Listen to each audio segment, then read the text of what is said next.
Hi there, my name is Kyle Balitz, and I'm with my brother Travis Balitz, and we're part of CAD Stories, and we're being interviewed by the Universal Asian, and we're really excited to share about our work and a little bit about us today.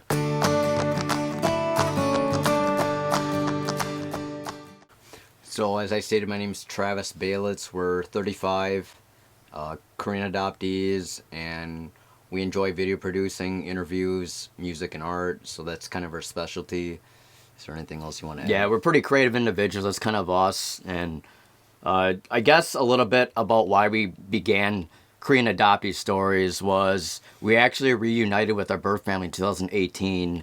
We knew them prior in what, 2009. 2008 isn't when we first actually reached out to them. So it wasn't until 10 years after where we actually decided to actually go to Korea during the Olympics. Lo and behold, it turned out really well. It was a really transformative and life-changing experience, and we were so glad to have that experience. However, during that trip, I also thought about a lot of the adoptees that unfortunately did not have such good experiences, and there's a whole wide range. Some didn't have good adoptee stories in general with their adoptive family, and some did not have good reunions with their birth family too. So I was kind of curious, so we started interviewing a bunch of adoptees, and us having what I found, I think there's a connection between adoption and mental health, which is our focus for CAD Stories, since we had mental health issues ourselves. But I'll probably let Travis be a little bit clearer if he wants to talk a little bit about the diagnosis. Kyle's been diagnosed with anxiety and depression. I've had bipolar disorder for 14 years. So it's been something that's been prevalent in our lives, and generally I understand a little bit about the mental health and felt that it would be necessary to advocate for mental health. And that's the whole reason why we focus on mental health in our CAD Story interviews, as well as get to know more about the individual. This could be good or bad. I mean, there's some in between, but there's definitely some trauma that many adoptees experience.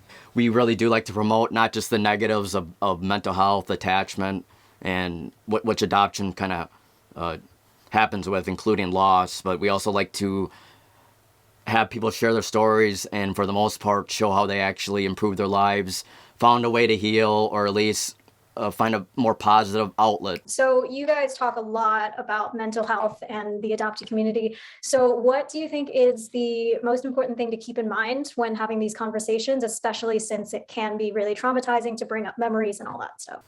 Well, to be honest with you, I think it's really important to understand that, like, CADs in general, adoptees in general, are 4 times more likely to commit suicide. So though it sounds like we're probing into information, most of the candidates, I'd say all of the candidates that we interview have come to an agreement to pretty much explore whatever thoughts they have in mind when it comes to mental health. And if there's things that are too sensitive or maybe too traumatic, we do cut that out. And the best thing that we could do for them is actually do a mock video that we could actually show them before we actually release a video, so they can actually view it. And if there's any too, like, sensitive subjects that are in there, we could at least re-edit it or cut some things out that are just too traumatic. I think a little bit about that as well. I feel like a lot of the adoptees that we actually interview, I feel like, are a little bit more on the higher end of their healing.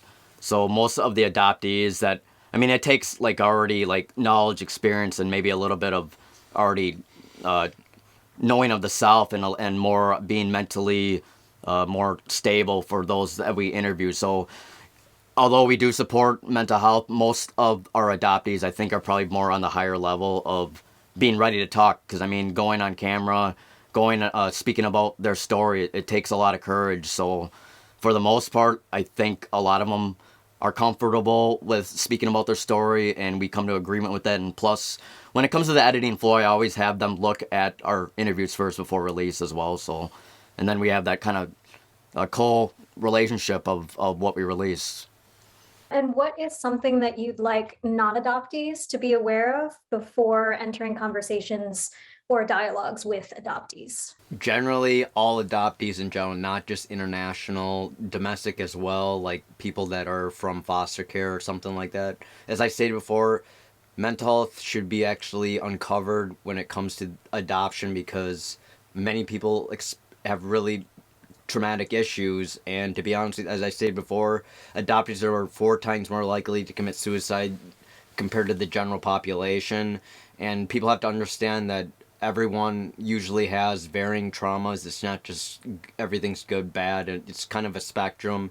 And people just have to be sensitive when it comes to adoptees. I mean, yeah, someone could say, well, I'm a good therapist, but if you don't, if you are not actually committed to being an adoptee with that living experience, it can be really difficult to kind of make an opinion when it comes to adoption. So it's very important for other people to listen and at least encourage them to live a more positive life, but not only that, but to explore, like, I want them to explore their mental health in a more positive light and be more sensitive when it comes to such subject matter.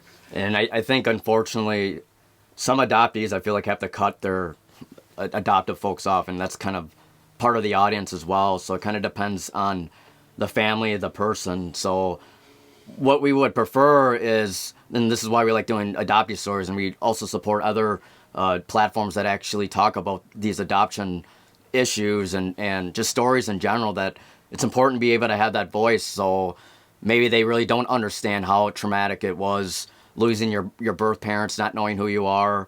I mean, my brother and I were kind of pretty lost through our younger 20s, so it took a while to kind of understand where we're at. I mean, we're still even going through the process as well. So, and that's like where we try to be, I guess, honest and more transparent with our issues, because we feel like a lot of people may relate. Now, not everyone will understand or want to listen to the stories, but we do try to ask people to go in with compassion. People are people. Some people make mistakes. People can learn from them. People can be better, and it just takes time. I mean, some of the adoptees that we know, like I said, went through hell and backwards, and they're doing a lot better. I mean, they're able to hold jobs, have relationships, and I'm actually incredibly proud of these people, and they inspire me, and I mean, they help inspire us in general. So this is why we love doing this kind of thing. And just to add to the subject matter is that, people that aren't adopted, wonder, why do these people have such, terrible issues? I just can't relate to them. Well, I don't know if you guys are aware, but people, babies when they're born, form a very important, intimate relationship with their mother. And that can bring a lot of trauma if they're, separated from their mom. And I feel like because of that, there's this extra layer of trauma that many people who aren't adopted experience. Now, to say that this isn't the only thing, but it's a really large subject matter on why there's so many attachment issues and maybe mental health courses throughout adoptees' lives. Yeah, I have read that the skin-on-skin contact between infant and mother is really, really important in those early days. And unfortunately, if you are adopted, you could have been ripped from your mom's arms right after birth, which is just horrifying to think about. That's why I wanted to mention too, because even though there are adoptees that had horrible adoptions, even the ones that had good adoption stories, like my brother and I, we have a pretty good relationship with our parents. It has its sometimes dysfunction, like all families, but I just wanted to mention even the good adoption stories still struggle with that internal questioning, who am I, and identity issues, like even the ones that unfortunately did not have a positive story. So we like to talk about both of the stories, because I think that's important. Yeah. Yeah. And if you don't mind sharing, what was the journey like in finding your birth parents? How did you find them? The journey was actually something I was very cautious about. I was very actually embarrassed to talk about, because back in 2008, I kind of hinted to my adoptive parents that, maybe we should explore finding our birth family. And, for the most part, they took it pretty well, and they actually encouraged us to maybe explore that. We were actually from Children's Home back in 1987. That's the organization that it had us place in adoption. But when it comes to that, we actually started to explore the journey to find our birth family. And back in 2008, we wrote a letter, and that got sent off to Eastern Welfare Social Service in Korea, And miraculously, within like 6 months, they were able to find our birth mom, and it was actually our oldest sister who wrote back, and that's actually started our journey on how we were able to find our birth mom and our half sisters. An interesting dynamic to talk about that is, even though we're identical twins, I feel like Travis himself, like even in the younger years, he probably, I mean, we both struggled with identity issues, but he seemed to be more interested in the culture, like learning the family. Me, I guess I didn't at the time, but I kind of realized how important it was. It did contribute to some of my feelings of loss, or they call it the adoptee fog kind of thing. Okay. So you guys said that you didn't experience any resistance from your adoptive family when you expressed interest in searching. What advice would you have for an adoptee who is facing that resistance from theirs? First of all, I feel incredibly sad about it, because it's a really tricky business, because some families or people are just stuck in their ways, and the reality is hurt people hurt other people too. So I had a therapist say one time, it's not just the adoptees that experience the abandonment issues. It's actually the adoptive family that brings out the abandonment issues as well, because here they try to raise this person that was supposed to be their daughter or son, and I don't know if they feel like they need to be owed, or I mean, it's really tricky. I again, even though we have our own mental health issues ourselves, I don't know if we could give great advice about it, but it is important to talk about it. Try to have maybe even a letter, I would think, if you can't really say anything, because some families, they just unfortunately just have to cut them off, and that's the most unfortunate experience, and I feel really bad for that. Yeah, go ahead. I just want to say that when it comes to the adoptee, most of the interviewees that we actually interview are typically much older, and they seem to explore their cultural and adoption story much later. And I think there's a correlation in the fact that, you know, they were raised American and they feel American, but when they get older, they seem to explore more of their Asian side, and I think that brings out the reason on why it's so delayed, because maybe they are embarrassed to tell their folks, and maybe they're just not ready to explore their trauma. And what happens if they got rejected twice, where they explore trying to find the birth family? So it's just not only of the adoptive parents preventing the adoptee from seeing, but if they do end up finding them, you don't know if they're going to have a good response. You don't know if they're going to actually respond back or have a negative interaction. And many adoptees do have that issue later on when they do try to find their adoptive parents. That's kind of an interesting part.